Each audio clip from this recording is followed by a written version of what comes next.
हुदा sir की पाठशाला। Hello students, welcome again to Huda sir की पाठशाला। आज मैं आपके लिए लेकर के आया हूँ आपके साइंस से चैप्टर 5 और बायो का फर्स्ट चैप्टर लाइफ प्रोसेसेस। यहाँ पर हम लोग आपके बॉडी फंक्शंस यानी कि किसी भी लिविंग ऑर्गेनिज्म को जिंदा रहने के लिए जो बॉडी के फंक्शंस को परफॉर्म करनी पड़ती हैं उसके बारे में पढ़ेंगे। तो अगर इसकी डिफिनेशन की तरफ जाएं तो the process which together performs this maintenance job, तो वो सारी प्रोसेस जो कि मेंटेनेंस जॉब जो है उसको परफॉर्म करती हैं उसी को हम लोग लाइफ प्रोसेस बोलते हैं। तो मेंटेनेंस जॉब का मतलब क्या हुआ, यानी कि लिविंग ऑर्गेनिज्म को जो भी काम करनी पड़ती है अपनी ज़िंदगी को बेहतर तरीके से गुजारने के लिए उसे हम मेंटेनेंस जॉब कहते हैं। मेनली हम लोग यहाँ पर 4 मेंटेनेंस जॉब्स या 4 बेसिक प्रोसेसेस के बारे में पढ़ेंगे, जिसमें पहला है न्यूट्रिशन, यानी कि वैसा प्रोसेस जिसके ज़रिए कोई भी लिविंग ऑर्गेनिज्म फूड को अपने बॉडी के अंदर लेता है, इंटेक करता है और फिर उसको लाइफ प्रोसेसेस के लिए यूटिलाइज करता है। दूसरा रेस्पिरेशन, यहाँ पर ऑक्सीजन के प्रेजेंस में हम लोग जो बॉडी के अंदर न्यूट्रिशन लिए हैं उसकी मदद से एनर्जी रिलीज करते हैं, जिससे कि हर सेल का मेंटेनेंस होता है। तीसरा ट्रांसपोर्टेशन, जहाँ पर कि food, oxygen, water, waste products ये सारी चीज़ें बॉडी के एक पार्ट से दूसरे पार्ट तक कैरी होती हैं। और चौथा एक्सक्रीशन, सारे लाइफ प्रोसेस को परफॉर्म करने के बाद जो वेस्ट प्रोडक्ट्स बॉडी में बच जाता है उसको जब रिमूव करने की बात होती है तो वो है एक्सक्रीशन। तो आइए इसकी शुरुआत करें हम लोग न्यूट्रिशन से। तो न्यूट्रिशन जैसा कि हम लोग समझ चुके थे कि कोई भी ऑर्गेनिज्म फूड को अपने बॉडी के अंदर लेता है और उस फूड की मदद से हम लोग एनर्जी क्रिएट करते हैं, जिससे कि डैमेज पार्ट्स बॉडी की जो है और सेल की वो रिपेयर होती है, हमारा सेल ग्रो करता है। तो न्यूट्रिशन की ज़रूरत क्यों पड़ती है हमें, तो ये न्यूट्रिशन ही एनर्जी का सोर्स होता है जो कि वेरियस एक्टिविटीज़ को परफॉर्म करवाता है। ये एनर्जी हम लोगों को न्यूट्रिएंट्स के फॉर्म में लेनी होती है, यानी कि एनर्जी न्यूट्रिएंट्स के फॉर्म में हमें सप्लाई होती है। न्यूट्रिएंट्स की बात करें अगर तो carbohydrate, fats, proteins, vitamins, minerals ये सारे न्यूट्रिएंट्स हैं। अलग अलग तरह का फूड आइटम जो हम लोग खाते हैं, चावल हो, दाल हो, रोटी हो, फ्रूट्स हों, ये सारे हमें न्यूट्रिएंट्स देती हैं। तो आइए देखें कि मोड ऑफ न्यूट्रिशन कितने तरह का होता है। तो मोड ऑफ न्यूट्रिशन को हम लोग 2 पार्ट में कैटेगराइज करते हैं। एक है ऑटोट्रॉफिक न्यूट्रिशन, वैसी ऑर्गेनिज्म जो कि इन न्यूट्रिएंट्स को खुद से क्रिएट करती हैं, यानी कि वो अपना फूड खुद प्रिपेयर करती हैं, जिसमें कि ग्रीन प्लांट्स और ब्लू ग्रीन एल्गी आती हैं। और दूसरे वैसे ऑर्गेनिज्म हेटेरोट्रॉपिक न्यूट्रिशन कहलाते हैं, जो कि खुद से अपने फूड को नहीं बनाते हैं या फिर न्यूट्रिशन को ऑब्टेन करने के लिए दूसरी चीज़ों के ऊपर, दूसरे ऑर्गेनिज्म के ऊपर निर्भर रहते हैं। तो ज़्यादातर बैक्टीरिया, फंगी, ह्यूमन बीइंग और एनिमल्स ये सब इस कैटेगरी में आते हैं। अगर हम लोग हेटेरोट्रॉपिक न्यूट्रिशन को आगे फिर कैटेगराइज करें तो ये 3 तरह की होती हैं। एक होता है सैप्रोफिटिक न्यूट्रिशन, दूसरा होगा पैरासिटिक और तीसरा होगा हेलोजोइक। एग्जामिनेशन में कई बार इसकी डिफरेंसेस पूछी जाती हैं। तो पहले आ जाइए सैप्रोफिटिक न्यूट्रिशन। वैसे ऑर्गेनिज्म जो कि मरे हुए, सड़े गले हुए चीज़ों के ऊपर निर्भर हैं अपने खाने के लिए, न्यूट्रिएंट्स के लिए, उसको हम लोग सैप्रोफिटिक न्यूट्रिशन बोलते हैं, जिसमें मशरूम्स, ब्रेड मोल्ड, यीस्ट और कुछ बैक्टीरिया आती हैं। दूसरा है पैरासिटिक न्यूट्रिशन। वैसे ऑर्गेनिज्म जो दूसरे लिविंग ऑर्गेनिज्म यानी कि जो जिंदा प्राणी हैं उसके ऊपर अपने खाने के लिए निर्भर होते हैं, उसको हम लोग पैरासिटिक न्यूट्रिशन बोलते हैं। जैसे कि कुस्कुटा, हिंदी में अमरबेल बोलते हैं, पेड़ के ऊपर आपने एक ग्रीन, लाइट ग्रीन कलर का देखा होगा, ठीक है, थ्रेड जैसा स्ट्रक्चर। ऑर्किड्स, टिक्स, लाइस, लीचेस, ठीक है, खटमल देखा होगा आपने। जुएँ होती हैं हमारे बॉडी में, मॉस्किटोज़ होते हैं, वो क्या करते हैं हमारे बॉडी में, हम लोग लिविंग ऑर्गेनिज्म जिंदा है या फिर जानवर जिंदा है वहाँ से ब्लड ले लेते हैं। या बच्चों के बॉडी के अंदर आपने राउंड वॉर्म देखा होगा, अक्सर पेट फूल जाता है, यानी हमारा जो भोजन है वो खाते हैं। तो जिंदा ऑर्गेनिज्म, लिविंग ऑर्गेनिज्म के ऊपर जो न्यूट्रिएंट्स के लिए निर्भर है वैसे को हम लोग पैरासिटिक न्यूट्रिशन बोलते हैं।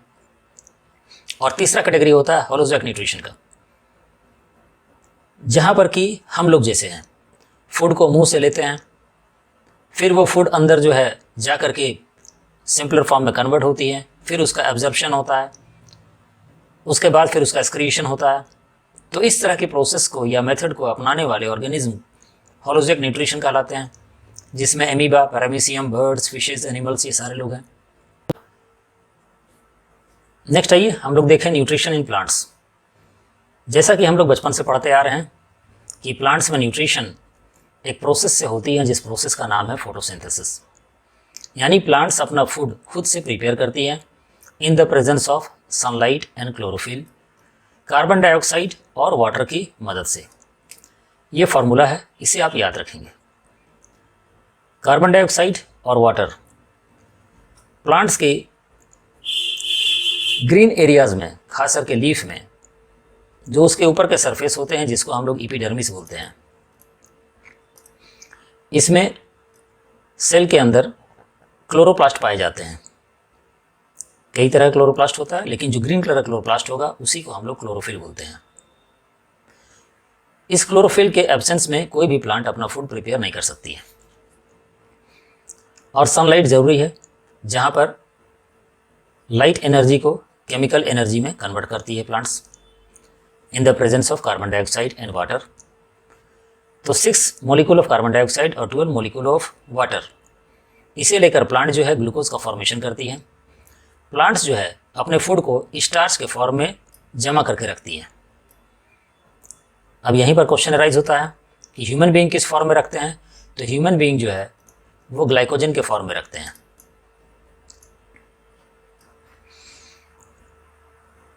इसमें स्टोमेटा का रोल बहुत ज़्यादा होता है। तो स्टोमेटा क्या है, तो सेल के बीच में कुछ स्पेस होती है, और इस स्पेस में आप यहाँ पर देख रहे होंगे ये 2 गार्ड लाइक स्ट्रक्चर है और बीच में पोर्स हैं। इसी को हम लोग स्टोमेटा बोलते हैं। इसके स्ट्रक्चर को अच्छे तरीके से याद रखिए, क्वेश्चन यहाँ से राइज होता है। किस तरीके से ये काम करता है, तो जान लीजिए कि ये गार्ड सेल जो है गैसेस का एक्सचेंज, गैसेस मेनली प्लांट्स में कार्बन डाइऑक्साइड एंड ऑक्सीजन का एक्सचेंज होता है, उसके एक्सचेंज में हेल्प करती हैं। और कई बार वाटर का जो है वो ट्रांसपिरेशन में भी इसको हेल्प करती है। वाटर का जब प्रेजेंस ज़्यादा हो जाता है सेल के अंदर, तो ये गार्ड सेल जो है वो स्वेल कर जाती है, फूल जाती है, और स्वेल करने की वजह से ये पोर्स ओपन हो जाते हैं। और इसी तरीके से जब वाटर का इसके अंदर फ्लो कम हो जाता है, तो ये गार्ड सेल इस पोर्स को बंद कर देती है। ठीक है, तो पोर्स जो है क्लोज हो जाते हैं गार्ड सेल के श्रिंक होने की वजह से, और स्वेल होने की वजह से गार्ड स्टोमेटल पोर्स जो है वो ओपन हो जाती है। तो इस तरीके से स्टोमेटा अपना फंक्शन करता है।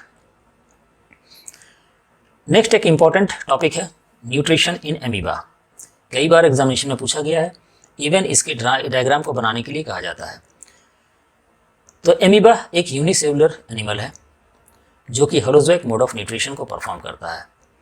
इसका मतलब ये हुआ कि वो जिस तरह से इंसान अपने प्रोसेस को परफॉर्म करते हैं, हम लोग फूड को इंटेक करते हैं जिसको इंजेशन बोलते हैं, फूड का डाइजेशन होता है, फिर फूड को एब्जर्व की जाती है ताकि वो सेल तक पहुंचाई जा सके, यानी एब्जर्प्शन, फिर उसका एसिमिलेशन होता है, और फिर जो अनडाइजेस्टेड पार्टिकल्स हैं उसका इजेशन यानी कि बाहर निकालते हैं। तो एमीबा इस पूरे प्रोसेस को परफॉर्म करता है। कैसे करता है, तो एमीबा के बारे में मालूम है कि इसका अपना कोई शेप साइज नहीं होता है। तो जब कोई फूड पार्टिकल उसको नज़र आ जाता है तो उसके सामने एक फॉल्स फिट बना देता है जिसका नाम है स्यूडोपोडिया। इसका मतलब ये होता है फॉल्स फिट। और फिर देखिए अंदर इसको इंटेक कर लिया, इंजेक्शन। अंदर केवल वैक्यूल्स होते हैं, उस वैक्यूल्स में इसको डाइजेस्ट किया जाता है, और फिर जो वेस्ट मटेरियल बच जाता है उसको वो पीछे से निकाल देती है। ठीक है, यानी इंजेक्शन। तो बस इतना ही आपको याद रखना है।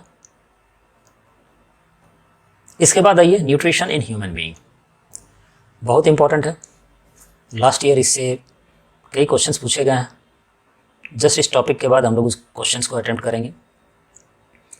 और रिपीट होते हैं क्वेश्चंस यहाँ से। तो आपको जैसा कि अभी बतलाया कि ह्यूमन बीइंग जो है न्यूट्रिशन को लेती है, वो होलोजोइक मोड है, जहाँ पर कि इंजेशन, डाइजेशन, एब्जॉर्प्शन, एसिमिलेशन और इजेशन की प्रोसेस को परफॉर्म किया जाता है। ह्यूमन बीइंग के मेन डाइजेस्टिव ऑर्गन्स जो हैं वो है माउथ, फेरिंग्स, एसोफेगस जिसको फूड पाइप भी बोलते हैं, stomach, small intestine, large intestine, rectum और एनस। तो किस तरीके से डाइजेशन की प्रोसेस परफॉर्म की जाती है, इसको हम लोग यहाँ पर देखेंगे।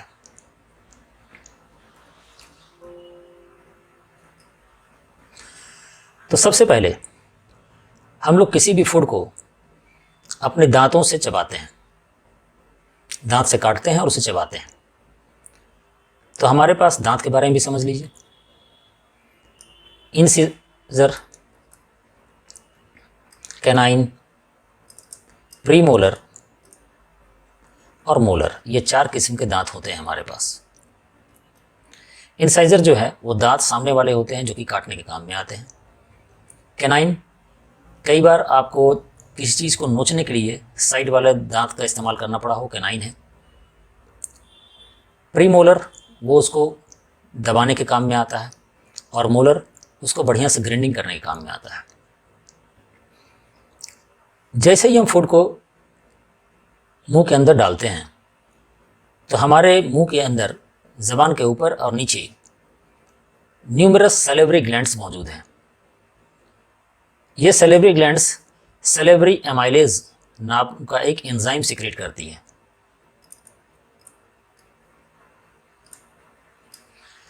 सैलिवरी एमाइलेज जो है ये कार्बोहाइड्रेट्स को शुगर में कन्वर्ट कर देती है। क्वेश्चन यहाँ पूछा जा सकता है कि डाइजेशन का प्रोसेस हमारे बॉडी के किस पार्ट से स्टार्ट होता है, तो वो हमारे माउथ से स्टार्ट होता है, क्योंकि यहाँ पर सैलिवरी एमाइलेज ने स्टार्च को शुगर में कन्वर्ट करना शुरू कर दिया। इसके बाद ये पार्शियली डाइजेस्टेड फूड ईसोफेगस के ज़रिए हमारे स्टोमक में पहुँचता है। ईसोफेगस, जिसको हम लोग फूड पाइप भी बोलते हैं, कार्टिलेज से बनी हुई है ताकि वो कोलैप्स ना हो जाए फूड के एब्सेंस में, एयर के एब्सेंस में। और आप मूवमेंट देखते होंगे कि जब हम कुछ खाते हैं तो ऊपर का जो मसल होता है वो सिकुड़ जाता है और नीचे का मसल वो रिलैक्स हो जाता है, और इस तरीके से फूड आगे बढ़ता है। इस तरह के मूवमेंट को पेरिस्टलिक मूवमेंट बोलते हैं। स्टोमक के अंदर गैस्ट्रिक ग्लैंड मौजूद होता है जिसमें से गैस्ट्रिक जूस रिलीज की जाती है। ये गैस्ट्रिक जूस में एंजाइम होते हैं पेप्सिन, हाइड्रोक्लोरिक एसिड और म्यूकस। तीनों का फंक्शन को बढ़िया से याद कर लीजिए। पेप्सिन ये प्रोटीन को ब्रेक डाउन करता है। कार्बोहाइड्रेट को हमने देख लिया कि माउथ में सैलिवरी एमाइलेज के जरिए ब्रेक डाउन किया जाता है। हाइड्रोक्लोरिक एसिड ये मीडियम को एसिडिक बनाता है, यानी हमारे स्टोमक के अंदर जो मीडियम है अगर वो एसिडिक ना हो तो पेप्सिन उस पर काम नहीं कर पाएगा। दूसरा, ये खाने को एसिड होने की वजह से जो है थोड़ा डाइजेस्ट भी कर देता है, डाइजेस्ट नहीं बोलेंगे उसको, ठीक है, उसको स्मूथ कर देता है। और फिर म्यूकस, म्यूकस का जो मेन काम है वो स्टोमक की वाल को प्रोटेक्ट करता है हाइड्रोक्लोरिक एसिड से, क्योंकि आपको मालूम है हाइड्रोक्लोरिक एसिड की पीएच बहुत ज़्यादा होती है और वो नुकसान पहुंचा सकता है हमारे बॉडी को। इसके बाद then again partially digested food it transfers to small intestine, और यहाँ पर एक मसल होता है जिसका नाम है स्पिंचर मसल्स। ये इसको रेगुलेट करता है। ऐसा नहीं है कि स्टोमक से डायरेक्टली वो इंटेस्टाइन में चला गया, वो कब जाना है इसको कंट्रोल करने का काम ये स्पिंचर मसल्स करती है। स्मॉल इंटेस्टाइन के ऊपरी हिस्से को हम लोग ड्यूडेनम बोलते हैं। यहाँ पर लीवर से बाइल सॉल्ट रिलीज होता है। लीवर के बारे में बतला दें, ये लीवर है आपका और ये हमारे बॉडी का सबसे बड़ा ग्लैंड है। लीवर से बाइल सॉल्ट ये गॉल ब्लैडर में जाकर जमा होता है, स्टोर होता है, और गॉल ब्लैडर से फिर वो स्मॉल इंटेस्टाइन तक पहुंचता है। मेनली ये जो बाइल सॉल्ट है ये फैट के बड़े बड़े ग्लोब्यूल्स को स्मॉलर ग्लोब्यूल्स में कन्वर्ट करती हैं, और दूसरा ये मीडियम को अल्कलाइन बनाती है। जैसा कि बतलाया था पहले कि एसिडिक मीडियम में पेप्सिन काम करता है, इसी तरीके से यहाँ पर स्मॉल इंटेस्टाइन में ट्रिप्सिन और लाइपेज ये दो एंजाइम सिक्रेट होती हैं और ये एंजाइम दोनों ही अल्कलाइन मीडियम में ही काम करती हैं। ट्रिप्सिन जो है वो प्रोटीन को फर्दर ब्रेक डाउन कर देता है और लाइपेज जो है ये फैट को ब्रेक डाउन कर देगा। इसके बाद फर्दर स्मॉल इंटेस्टाइन में इंटेस्टाइनल जूस होती हैं जो कि वहाँ पर ग्लैंड से रिलीज होती हैं। ये कार्बोहाइड्रेट को ग्लूकोज में, फैट्स को फैटी एसिड में और ग्लिसरॉल को फैटी एसिड में और ग्लिसरॉल में और प्रोटीन को अमाइनो एसिड में कन्वर्ट कर देता है। फिर से यहाँ समझ लीजिए, एंजाइम्स इंटेस्टाइनल जूस में जो है वो कार्बोहाइड्रेट को ग्लूकोज में कन्वर्ट कर देगा, फाइनली फैट्स को फैटी एसिड और ग्लिसरॉल में कन्वर्ट करेगा और प्रोटीन्स को अमाइनो एसिड में कन्वर्ट कर देगा। यानी अब ये कंप्लीटली डाइजेशन हो गया। इंटेस्टाइन के वाल में ही फिंगर लाइक प्रोजेक्शंस होती हैं जिसका नाम है विली। इसके बारे में भी क्वेश्चन अराइज होता है। विली जो है इसका मेन काम है एब्जॉर्प्शन करना। तो पहले विली का स्ट्रक्चर देख लीजिए। इसको अगर ट्रांसवर्स सेक्शन में देखेंगे हम लोग तो कुछ इस तरह का स्ट्रक्चर होगा। ये गोल होता तो सरफेस एरिया कम होता, इस तरह से बना हुआ फूल की तरह, तो सरफेस एरिया इसका लार्ज हो गया। अगर इसको हम लोग लॉन्गिट्यूडनल सेक्शन में देखेंगे तो ये अंदर से कुछ इस तरीके से नजर आएगा। तो इसके फंक्शन के बारे में कई बार क्वेश्चन पूछा जा चुका है। तो ये डाइजेस्टेड फूड को एब्जर्व करता है और जो बाकी बच गए अनडाइजेस्टेड फूड वो लार्ज इंटेस्टाइन में चले जाते हैं। लार्ज इंटेस्टाइन में मेनली वाटर का एब्जॉर्प्शन होता है, कुछ सॉल्ट्स एब्जॉर्ब होते हैं और फर्दर वेस्ट मटेरियल जो है वो एनस के थ्रू एक्सक्रीट हो जाती है, बाहर निकाल दिया जाता है। तो अगर आप इसको समझ लिए हों तो हम लोग आगे बढ़ते हैं। यहाँ पर आप देखेंगे कि कुछ इंपॉर्टेंट क्वेश्चंस हैं और कुछ क्वेश्चन जो कि 23-24 में सीबीएसई ने पूछे थे। तो इसको हम लोग कर लें, जिससे समझ में आ जाएगा कि हम पहले वाली चीज़ों को समझ पाए या नहीं पाए। What are various type of nutrients? Describe holozoic nutrition in amoeba with the help of well labeled diagram. तो अलग अलग तरह का न्यूट्रिशन हम लोग देख चुके हैं, ठीक है। Saprophytic, parasitic, holozoic nutrition. और होलोजोइक में एमीबा का, जैसा कि आपको बतलाया अभी कि डायग्राम के साथ आपको मालूम होना चाहिए। Explain the role of the following in the process of nutrition in human being. जिसमें पहला है टंग। टंग का काम क्या है? तो ये फूड को, ठीक है, वो जिसको बोलते हैं गोल गोल घुमाना, वो चारों तरफ घुमाती है उसको। सलाइवा का काम, सलेवरी एमाइलेज मौजूद होता है, ये कन्वर्ट कर देती है शुगर को स्टार्च में। गैस्ट्रिक जूस, अभी हम लोगों ने पढ़ा वहाँ से, HCl पेप्सिन का सिक्रेशन होता है।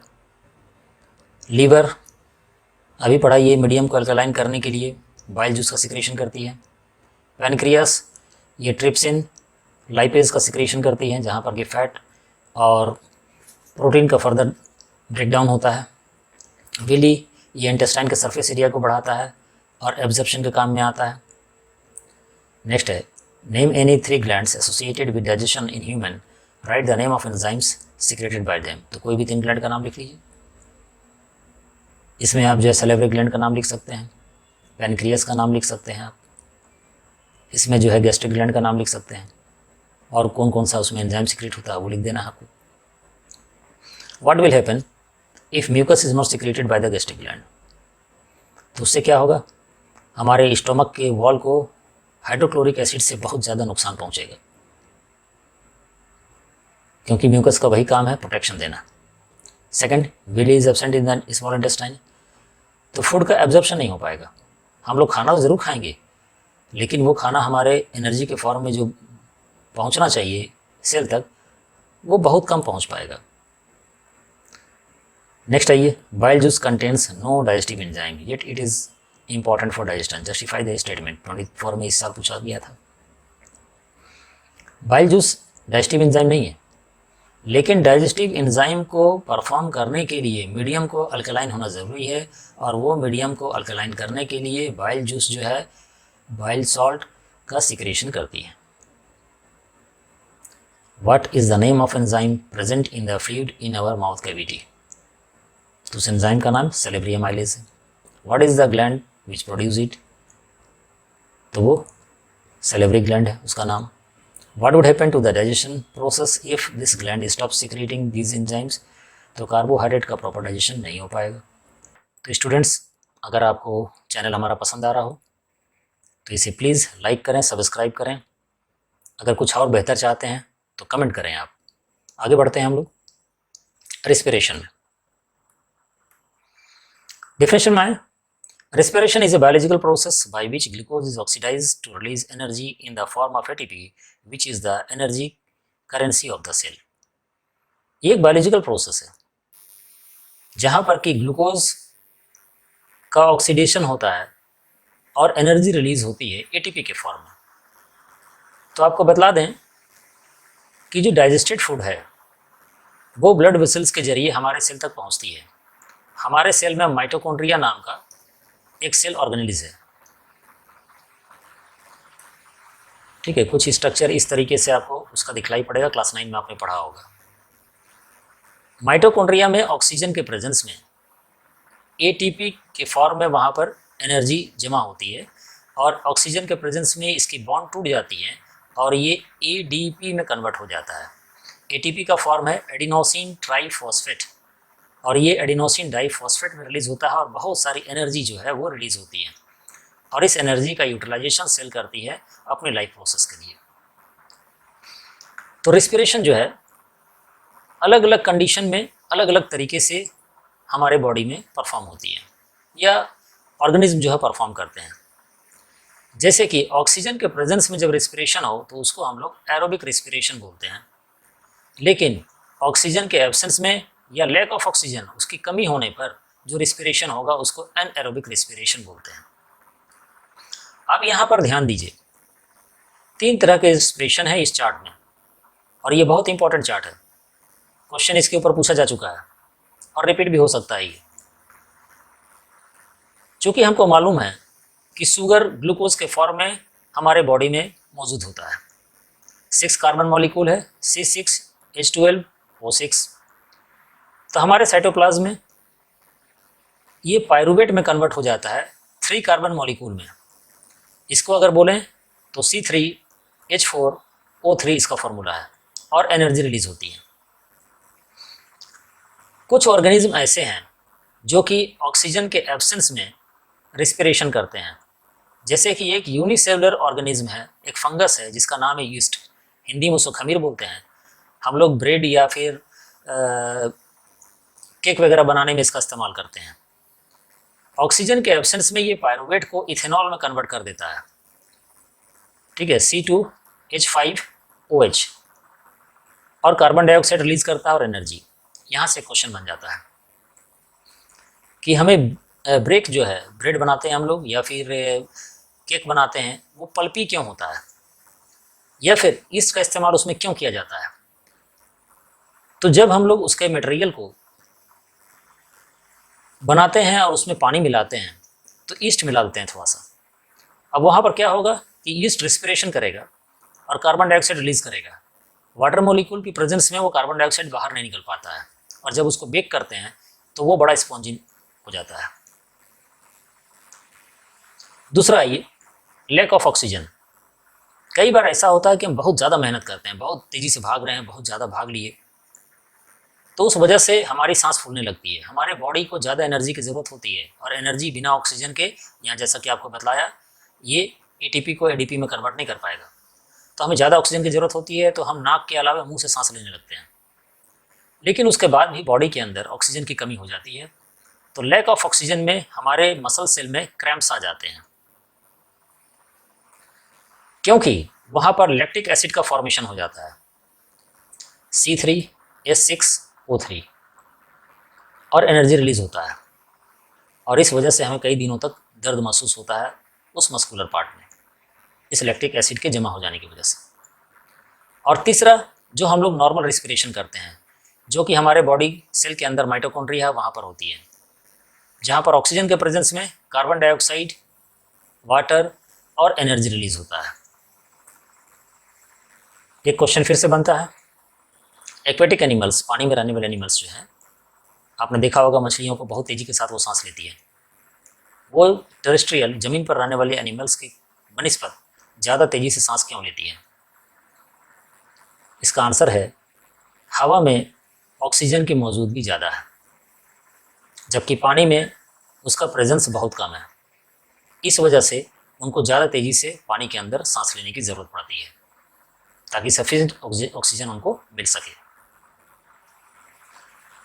नेक्स्ट आइए, ह्यूमन रेस्पिरेटरी सिस्टम। हम लोग रेस्पिरेशन कैसे परफॉर्म करते हैं?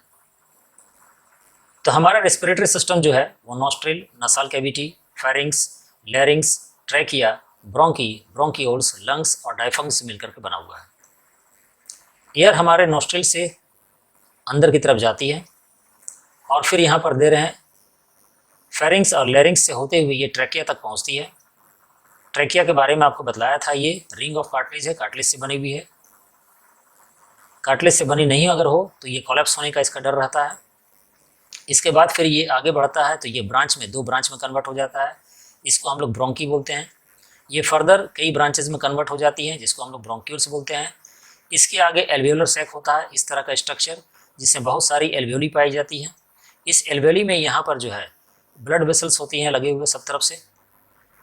तो हम जो एयर लिए, यहाँ पर ऑक्सीजन, ठीक है, ट्रांसफ़र हो जाता है इस ब्लड वेसल्स में, और जो कार्बन डाइऑक्साइड हमारे बॉडी से आया वो इसी ब्लड वेसल्स के जरिए फिर से एल्वियोली में आ गया और ये यहाँ से होते हुए वापस उसी रास्ते हमारे नॉस्ट्रिल से बाहर हो जाता है। ये पूरा का पूरा एक्शन जो परफॉर्म होता है ये डिफ्यूज़न के मेथड से होता है। डिफ्यूज़न का मतलब है हायर कंसंट्रेशन वाले एरिया से लोअर कंसंट्रेशन वाले एरिया की तरफ बढ़ना। तो जब हमारे सेल्स जो है एनर्जी की यूटिलाइज कर लेती है और कार्बन डाइऑक्साइड हमारे बॉडी के अंदर बढ़ जाता है, तो ब्लड वेसल्स के जरिए, चूँकि कार्बन डाइऑक्साइड का प्रोपोर्शन बहुत ही कम है एयर में, तो वो बाहर की तरफ आ जाता है, यानी कि लंग्स में चला आया और लंग्स से बाहर निकल गया। जबकि ऑक्सीजन का प्रेजेंस, ठीक है, बाहर की तरफ ज़्यादा है, इसलिए अंदर ऑक्सीजन की कमी होने पर वो ब्लड वेसल्स के जरिए अंदर की तरफ चला जाता है। इसी को प्रोसेस ऑफ डिफ्यूज़न बोलते हैं। एल्वियोली का मेन फंक्शन क्या है? तो एल्वियोली इसी तरीके जैसे विली हमने पढ़ा था न्यूट्रिशन में, उसी तरीके से ये सरफेस एरिया को बढ़ाता है। आप यहाँ देख रहे होंगे ये बहुत सारे, ताकि एक्सचेंज ऑफ गैसेस ज़्यादा बेहतर तरीके से हो सके। प्लांट्स में रिस्पिरेशन की बात करें तो प्लांट्स में स्टोमेटा प्रेजेंट होती है, जो कि लीव्स में होती है और लेंटिसल्स में होती है। इसी के जरिए एक्सचेंज ऑफ गैसेस होता है, जो न्यूट्रिशन में भी हम लोगों ने पढ़ा कि किस तरीके से स्टोमेटल पोर्स खुलते हैं और वहाँ से गैसेस का एक्सचेंज हो पाता है। नेक्स्ट आइए थर्ड टॉपिक की तरफ चले हम लोग, ट्रांसपोर्टेशन इन ह्यूमन बीइंग। तो हमारे बॉडी के अंदर जो ट्रांसपोर्टेशन सिस्टम है उसको हम लोग सर्कुलेटरी सिस्टम भी बोलते हैं। ये ब्लड, आर्टरीज, वेन्स, कैपिलरीज और हार्ट से मिलकर के बना हुआ है। तो आइए पांचों के बारे में यहाँ देख लें। ब्लड एक कनेक्टिव टिश्यू है जो कि फूड, ऑक्सीजन और वेस्ट प्रोडक्ट को ट्रांसपोर्ट करता है। तो ऑक्सीजन को ट्रांसपोर्ट करने के लिए हमारे ब्लड में एक स्पेशल सेल मौजूद है जिसका नाम है हीमोग्लोबिन। इसी के जरिए ऑक्सीजन का ट्रांसपोर्टेशन होता है। तो ब्लड हमारी किन चीज़ों से बनी हुई है? तो ये plasma, red blood cells, white blood cells और प्लेटलेट से बनी हुई है। सबके फंक्शन को अच्छी तरीके से याद कर लीजिए, क्वेश्चन यहाँ से आते हैं। प्लाज्मा लिक्विड में पार्ट है और ये 90% वाटर से बना हुआ है। हमारे ब्लड का मैक्सिमम हिस्सा प्लाज्मा से ही बना हुआ है।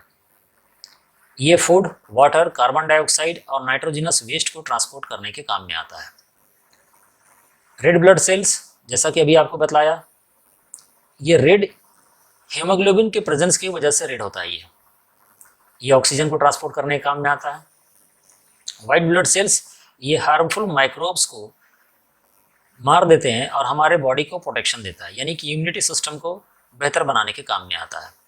और प्लेटलेट्स जो हैं ये ब्लड को क्लॉट करने के, हमारे कहीं चोट लग गया और खून निकल रहा हो तो उसको फर्दर जो है बहुत ज़्यादा ब्लीडिंग ना हो जाए, उसको क्लॉट कर दिया जाता है, वहाँ पर जमा दिया जाता है, वो प्लेटलेट्स का काम है, इसी के जरिए होता है। आर्टरीज, वेन्स और कैपिलरीज, ये तीनों जो है इसी ब्लड को ट्रांसपोर्ट करने के काम में आती हैं। तीनों में फ़र्क समझ लीजिए। आर्टरीज जो है ये प्योर ब्लड को हार्ट से सारे बॉडी में ले जाती हैं। ये थिक वॉल्ड होती हैं और इसके अंदर किसी भी तरह का वॉल्व नहीं होता है। वेन्स ये इम्प्योर ब्लड को, यानी डीऑक्सीजनेटेड ब्लड को बॉडी से हार्ट में लेकर के आती हैं। इसकी वॉल्व बहुत पतली होती हैं और इसमें वॉल्व लगे हुए होते हैं ताकि ब्लड रिवर्स ना चला जाए। कैपिलरीज ये बहुत ही नैरो ब्लड वेसल्स हैं, कभी कभी तो ये 1 सेल थिक स्ट्रक्चर होता है, इतना पतला होता है।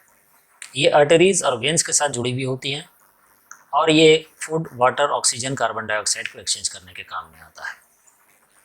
हार्ट हमारा एक मस्कुलर ऑर्गन है और ये ब्लड को पूरे बॉडी में पंप करता है। इसके 4 चैम्बर होते हैं। ऊपर वाले चैम्बर को हम लोग एट्रियम बोलते हैं और नीचे वाले को वेंट्रिकल्स बोलते हैं। एट्रियम 2 होते हैं, लेफ्ट और राइट। वेंट्रिकल्स भी 2 होते हैं, left ventricle, right ventricles.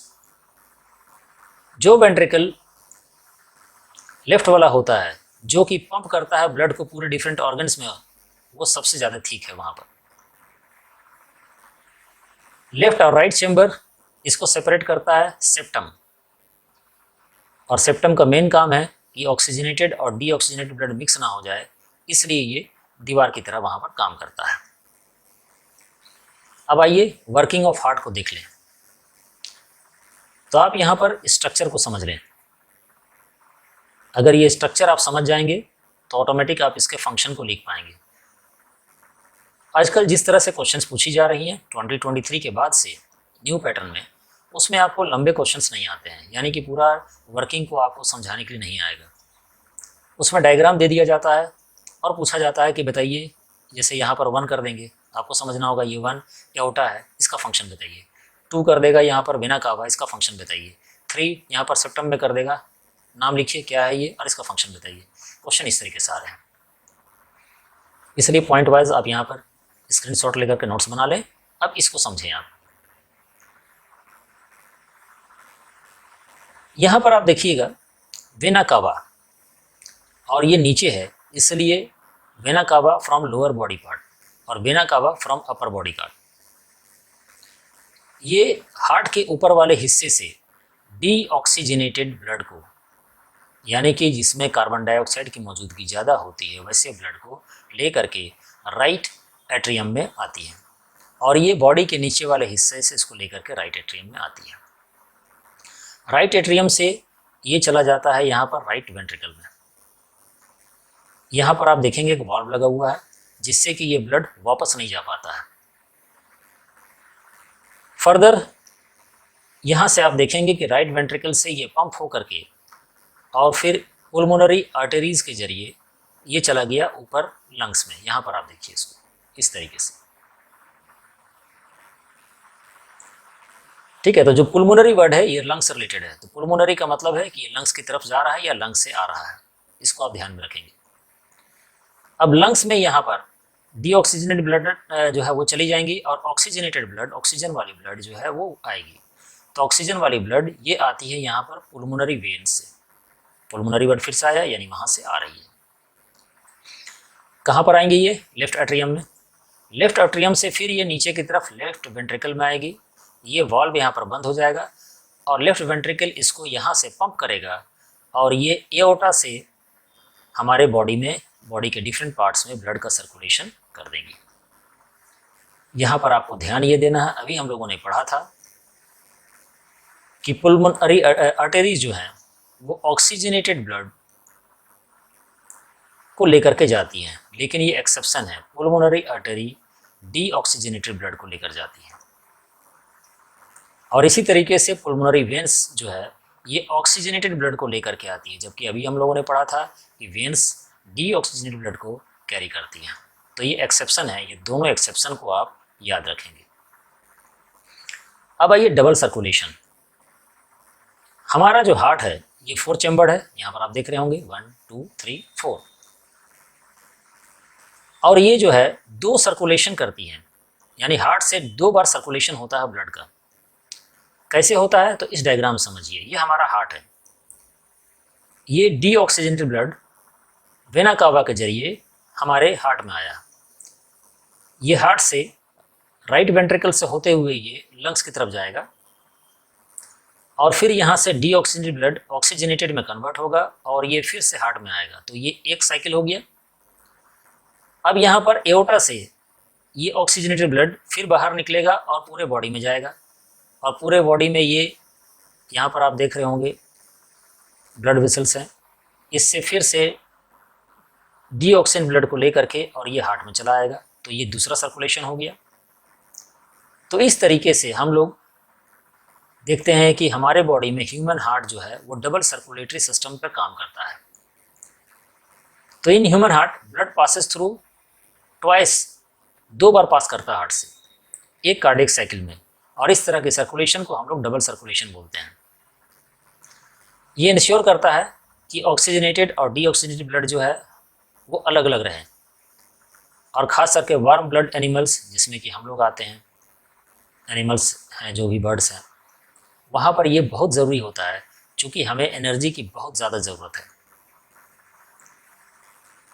Left ventricle वाला मसल ये सबसे ज़्यादा ठीक होता है क्योंकि ये स्ट्रांगली पंप करता है ब्लड को पूरे बॉडी में। तो इतनी चीज़ों को आपको याद रखना है। नेक्स्ट आइए ट्रांसपोर्टेशन में लिम्फ को हम लोग देख लें। लिम्फ एक दूसरे तरह का फ्लूइड है जो कि ट्रांसपोर्टेशन में इन्वॉल्व होता है। हमारे कैपिलरीज के वॉल में छोटी छोटी पोर्स होती हैं और कुछ अमाउंट प्लाज्मा का, प्रोटीन का, ब्लड का वहाँ से स्केप होकर टिश्यूज़ के अंदर जो इंट्रासेलुलर स्पेस है वहाँ पर वो जमा हो जाती है, और उसी को हम लोग टिश्यू फ्लूइड या फिर लिम्फ बोलते हैं। ये प्लाज्मा जो है ब्लड का होता है लेकिन कलरलेस होता है, और इसमें कुछ प्रोटीन्स होती हैं। तो लिम्फ डाइजेस्टेड और एब्जॉर्ब फैट को इंटेस्टाइन तक ले जाती है, और जो एक्सेस फ्लूइड होता है एक्स्ट्रा सेलुलर स्पेस में जो जमा हो जाती है उसको वापस जो है ब्लड तक ले जाती है। तो लिम्फ के बारे में ये छोटा सा जानकारी था यहाँ पर। कभी कभी इसके बारे में भी क्वेश्चंस पूछ दिया जाता है।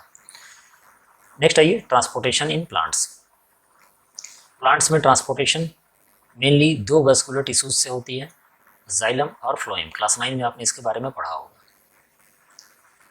जाइलम जो है मेनली वाटर और मिनरल्स के ट्रांसपोर्टेशन के काम में आता है, और ये नीचे से ऊपर की तरफ फ्लो करता है। ये वेसल्स और ट्रैकेट से मिलकर के बने हुए होते हैं, जबकि फ्लोएम जो है ये प्लांट्स के अलग अलग हिस्से से में ट्रांसपोर्टेशन करता है। ये ऊपर की तरफ भी कर सकता है, नीचे भी करता है, साइड भी करता है, और इस तरह के ट्रांसपोर्टेशन को हम लोग ट्रांसलोकेशन बोलते हैं। नेक्स्ट टॉपिक है ट्रांसपिरेशन। पानी का लॉस वाटर वेपर की फॉर्म में प्लांट के एरियल पार्ट से की जाती है। अभी थोड़ी देर पहले हम लोग स्टोमेटा के बारे में पढ़ रहे थे कि एक्सेस ऑफ वाटर को वहाँ से बाहर निकाल दिया जाता है। इस प्रोसेस को हम लोग ट्रांसपिरेशन बोलते हैं, यानी एक्सेस ऑफ जो वाटर होगा उसको वाटर वेपर के फॉर्म में प्लांट के एरियल हिस्से से, एरियल का मतलब ऊपर का हिस्सा यानी कि लीव्स, ठीक है, उससे बाहर निकालना ट्रांसपिरेशन कहलाता है। ये एब्जॉर्प्शन और अपवर्ड मूवमेंट ऑफ वाटर में हेल्प करते हैं, क्योंकि यहाँ भी ऑस्मोसिस और डिफ्यूजन का प्रोसेस काम करता है। तो ऊपर पानी की सप्लाई जब कम होगी तब नीचे से ऑटोमेटिक वो पानी ऊपर की तरफ चला हो जाएगा, और पानी के साथ साथ जो है उसमें मिनरल्स भी डिजॉल्व होते हैं, तो रूट से लीफ तक वो उसको कैरी करता है। और लास्ट में आइए हम लोग एक्सक्रीशन की तरफ बढ़ाते हैं। तो एक्सक्रीशन एक बायोलॉजिकल प्रोसेस है जिसके जरिए हम लोग हार्मफुल नाइट्रोजिनस वेस्ट अपने बॉडी में से बाहर निकालते हैं। तो एक्चुअली में हमारे बॉडी में कई तरह के वेस्ट होते हैं, जिसमें पहला होता है डाइजेस्टिव वेस्ट। तो डाइजेस्टिव वेस्ट के बारे में हम लोगों ने पढ़ा था कि लार्ज इंटेस्टाइन से वो एनस के थ्रू हम लोग उसको बाहर एक्सक्रीट कर देते हैं। दूसरा था रेस्पिरेटरी वेस्ट, जहाँ पर हम लोगों ने पढ़ा कि ऑक्सीजन लेकर के कार्बन डाइऑक्साइड को हम लोग बाहर निकाल देते हैं। तीसरा जो है वो है नाइट्रोजिनस वेस्ट। इस नाइट्रोजिनस वेस्ट के अंदर यूरिया, यूरिक एसिड और वाटर, ये तीन चीज़ें आती हैं। तो यूरिया, यूरिक एसिड और वाटर को हम लोग अपने बॉडी से बाहर निकालते हैं, यानी कि ये हार्मफुल नाइट्रोजिनस वेस्ट को बाहर निकालते हैं और इसी प्रोसेस को हम एक्सक्रीशन बोलते हैं। यूनिसेलुलर ऑर्गेनिज्म में वेस्ट प्रोडक्ट का रिमूवल जो है वो डिफ्यूजन के मेथड से हो जाता है, लेकिन मल्टीसेलुलर ऑर्गेनिज्म में स्पेशलाइज्ड ऑर्गन के थ्रू इसको रिमूव करनी पड़ती है, क्योंकि हमारे बॉडी का सारा सेल जो है वो बाहर के इन्वायरमेंट से अटैच नहीं है। तो इंसान में एक्सक्रीशन कैसे होता है? तो एक्सक्रीटरी सिस्टम ये pair of kidney, a pair of uterus, urinary bladder और यूरेथ्रा से मिलकर के बना है। तो यहाँ आप देख रहे होंगे किडनी का एक पेयर है, आप यहाँ पर फिर देख रहे होंगे यूटेरस का एक पेयर है, यहाँ पर एक यूरिनरी ब्लैडर है और नीचे की तरफ एक्सक्रीशन के लिए यूरेथ्रा है। तो किडनी जो है हमारा इन चीज़ों को फिल्टर करता है, ब्लड में से यूरिया, यूरिक एसिड और वाटर यानी कि नाइट्रोजनस वेस्ट को फिल्टर करता है और फिर ये यूटेरस के थ्रू यूरिनरी ब्लैडर में जमा हो जाती है और फिर इसको यूरेथ्रा के जरिए बाहर एक्सक्रीट कर दिया जाता है। तो आप जान लें कि हमारे किडनी के अंदर बहुत सारे नेफ्रॉन्स पाए जाते हैं। एक किडनी में नियरली 10 लाख नेफ्रॉन्स पाए जाते हैं और ये नेफ्रॉन्स ही जो है वो फिल्ट्रेशन यूनिट है हमारे बॉडी का, किडनी का फिल्ट्रेशन यूनिट नेफ्रॉन्स ही है। तो यहाँ पर नेफ्रॉन का एक स्ट्रक्चर है, इसको आप समझ लीजिए। नेफ्रॉन जो है इसके ऊपर एक कप शेप स्ट्रक्चर होता है जिसको बॉमेंस कैप्सूल बोलते हैं, ये वाला। इसके अंदर बंडल ऑफ कैपिलरीज हैं जिसको हम लोग ग्लोमेरुल्स बोलते हैं। जब इसके अंदर ब्लड की सप्लाई हो जाती है रेनल आर्टरी से, तब ये इसको फिल्टर करके और कलेक्टिंग डक्ट में यहाँ पर भेज देता है। यहाँ पर आप नीचे देख रहे होंगे ये जो लूप जैसा बना हुआ है इसको हम लोग बोलते हैं हैंडलेज लूप।